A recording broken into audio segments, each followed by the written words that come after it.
Merhabalar, kanalıma, mutfağıma hoş geldiniz. Bugün arabaşı çorbası ve arabaşı hamuru yapıyorum. Birlikte yapalım. 11 su bardağı suyu tenceremize koyalım. 1 çay kaşığı tuz atalım. Karıştıralım. 2 su bardağı unu yavaş yavaş karıştırarak ekleyelim. Bu kolay yöntem. Açıklama kısmına da farklı bir yöntemini yazacağım. Ona da bakabilirsiniz. İlk etapta 2 su bardağı un ekledim. Unun kalitesine göre un ilavesi yapabilirsiniz. Daha sonradan 1 çay bardağı un daha ekledim.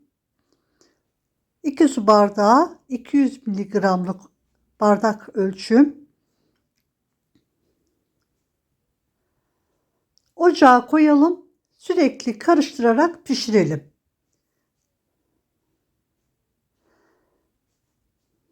Dilerseniz 6 su bardağı suyu kaynatın. 4 su bardağı suyu kenarda un ile açıp ekleyerek yavaş yavaş ekleyerek kolayca da pişirebilirsiniz.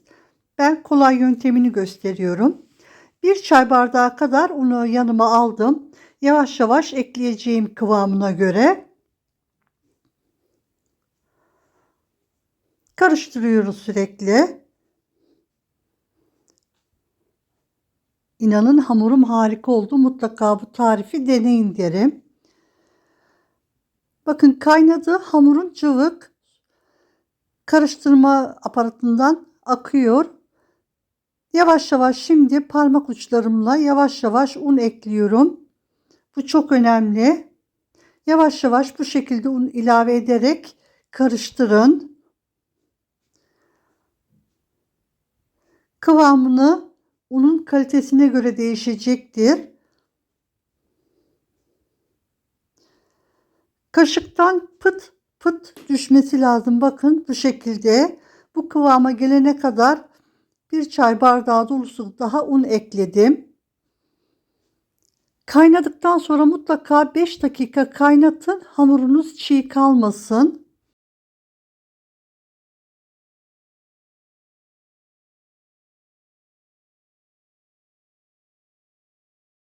Bir fırın tepsisini ıslattım.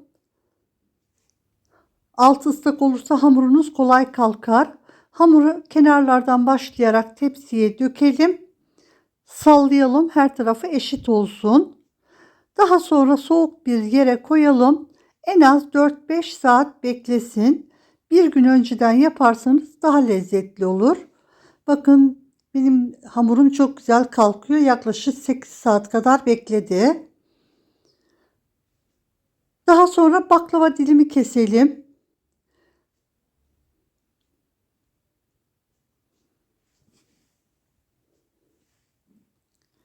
Tarifimi buraya kadar izlediyseniz yorum ve beğeni bırakırsanız sevinirim. Kanalıma abone olarak bildirim zilini açarsanız yeni yüklemiş olduğum videolardan haberdar olabilirsiniz. Hamurumuzu bitirdikten sonra çorbamızı yapmaya geçelim. Hamur soğurken ben çorbasını yaptım. Aşamaları atlamamak için en son kesme bölümünü de buraya ekledim. Bakın bu şekilde isterseniz servis tabaklarını alın, isterseniz tepsinin ortasını açarak servis yapın.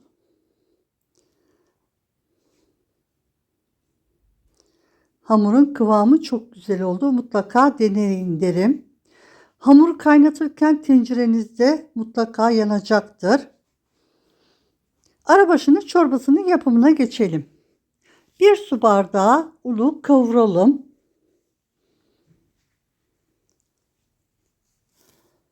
Ben bu hamura göre 1,5 su bardağı undan yaptım çorbasını. Unu yavaş yavaş karıştırarak kavuralım. Güzel kavrulsun, rengi iyice sararsın. Kenara alalım, unu soğusun. Soğuduktan sonra mutlaka eleyin. Elekten veya tel süzgeçten geçirin. içinde topak kalmasın. Daha sonra 3 su bardağı su ile açtım. 3-4 su bardağı su ile açabilirsiniz.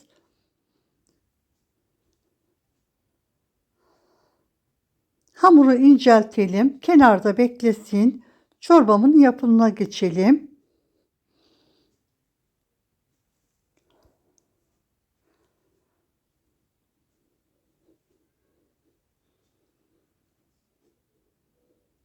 Tencereye yarım tavuk koydum. Özellikle tavuğun yağlı kısımlarını haşlayın arabaşı çorbası için. Daha sonra suyunu süzün. Tavuğun etini didikleyin. Kenarda beklesin. Tenceremize 2 yemek kaşığı tereyağı veya margarin koyun. Tereyağlı çok lezzetli oluyor. 2 yemek kaşığı kadar salça ekleyelim ve kavuralım. Varsa biber salçası da ekleyebilirsiniz. Salçayı güzel kavurun.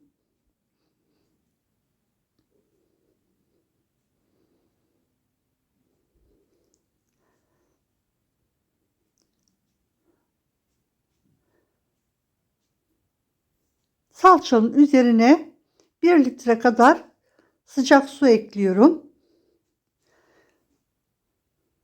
Ayırmış olduğumuz tavuğun suyunu da ekleyelim.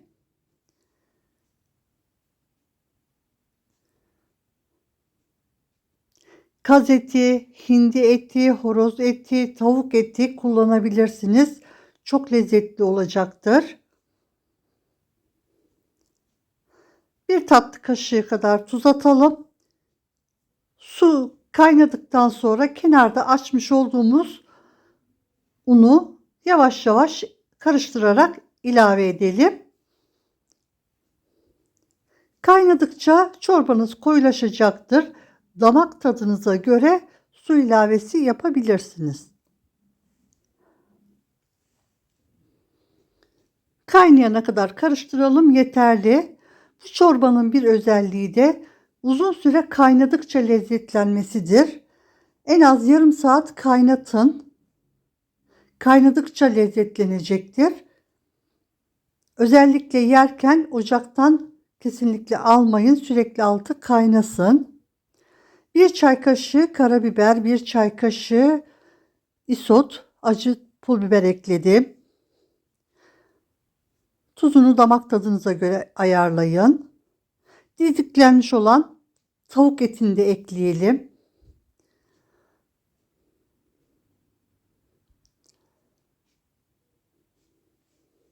Sadece çorbasını da yaparak içebilirsiniz. Hamursuz.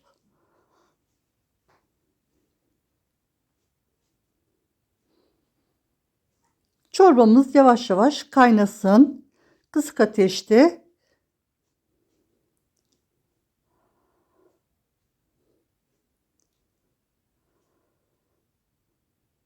Çorbamız hazır. Hamurumuz soğudu.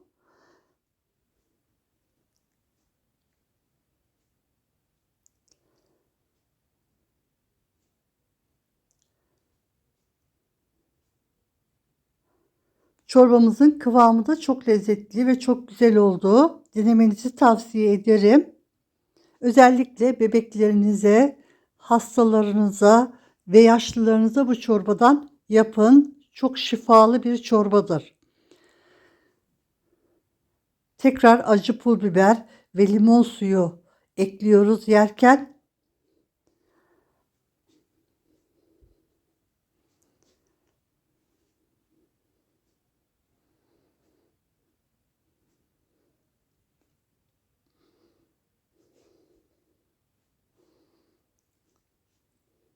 Hamuru çiğnemeden direkt yutuyorsunuz. Bu çorbanın özelliği bu.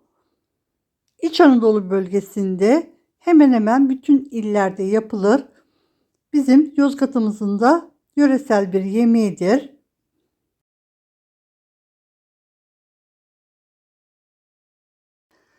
Dilerseniz misafirlerinize Tek kişilik bu şekilde de servis yapabilirsiniz. Yapanlara, yiyenlere afiyet şifa olsun. Sağlıcakla kalın, hoşça kalın.